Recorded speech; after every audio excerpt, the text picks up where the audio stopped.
ಬನ್ನಿ, film chamber ಅಧ್ಯಕ್ಷರು ಮಾತಾಡ್ತಾ ಇದ್ದಾರೆ, ಏನು ಹೇಳ್ತಾರೆ ನೋಡೋಣ. ಮಾತಾಡ್ದ ಅನ್ನೋಂಥದ್ದನ್ನ ಪಟ್ಟು ಹಿಡಿದು ಕೇಳಿ ಆ ನಂತರ ಅವಕಾಶ ಕೊಡ್ಬೇಕು ಅನ್ನೋಂಥ ಮತ್ತೊಂದು ಮನವಿಯನ್ನು ಕೂಡ ಮಾಡಿದ್ರು. ಆ ಬಗ್ಗೆ ಏನಾದ್ರು ನಿರ್ಧಾರ ಮಾಡ್ಲಾಗತ್ತಾ, ಹೇಗೆ ನೋಡೋಣ ಸರ್. ನಮ್ಮ ಚರ್ಚೆಯಲ್ಲಿ ಏನ್ ಬರುತ್ತೋ ಅದನ್ನ ನಿಮಗೆ ತಿಳಿಸ್ತೀವಿ ಸರ್. ಸರಿ, ಎಷ್ಟೊತ್ತಿಗೆ ಒಂದು ನಿರ್ಧಾರ ಹೊರಬೀಳ್ಬೋದು? ಗೊತ್ತಾಗುತ್ತೆ ಸರ್, ಗೊತ್ತಾಗುತ್ತೆ. ಈಗ 2:30-3 ಗಂಟೆ ಎಲ್ಲ ಕೋರ್ಟ್ ವಿಚಾರ ಗೊತ್ತಾಗುತ್ತೆ.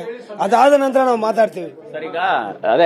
ಈಗ ಕನ್ನಡಿಗರ ಭಾವನೆಗಳನ್ನ ಕೆರಳಿಸಿದ್ದಾರೆ. ಸೊ ಇಷ್ಟು ದಿನ ಈ ರೀತಿಯ ಒಂದು ಅಂದ್ರೆ ಒಂದಿತ್ತು ಗೊಂದಲದ ವಾತಾವರಣ, ಅಶಾಂತಿ ಮೂಡ್ಲಿಕ್ಕೆ ಕಾರಣ ಆಗಿದ್ದಾರೆ. ಸೊ ಅದಕ್ಕೆ ಆತರಿಗೆ ಏನ್ ಶಿಕ್ಷೆ ಅನ್ನುವಂತ ಒಂದು ಪ್ರಶ್ನೆ ಕೂಡ ನಿಮ್ಮ ಪದಾಧಿಕಾರಿಗಳು ಇಡ್ತಾ ಇರ್ತಕ್ಕಂಥ, ಅದ್ರ ಬಗ್ಗೆ ಏನ್ ಹೇಳ್ತಾರೆ? ಖಂಡಿತ ಸರ್. ನಾವೀಗ ಏಕಾಏಕಿ ನಿರ್ಣಯ ಏನು ತಗೊಳ್ತಾ ಇಲ್ಲ. ನಮ್ಮೆಲ್ಲರ ಪದಾಧಿಕಾರಿಗಳು, ನಮ್ಮ ಕಮಿಟಿ ಇದೆ, ಹೆಚ್ಚಾಗಿ ಕನ್ನಡ ಪರ ಸಂಘಟನೆಗಳಿದಾವೆ, ನಮ್ಮ ಸರ್ಕಾರದವರು ನಮಗೆ ಬೆಂಬಲ ಸೂಚಿಸ್ತಾ ಇದ್ದಾರೆ. ಇವ್ರದೆಲ್ಲ ತೀರ್ಮಾನ ತಗೊಂಡು ನಾವು ಮುಂದಿನ ಇದರಲ್ಲಿ ನಾವು ತಿಳಿಸ್ತೀವಿ ಸರ್ ನಿಮಗೆ.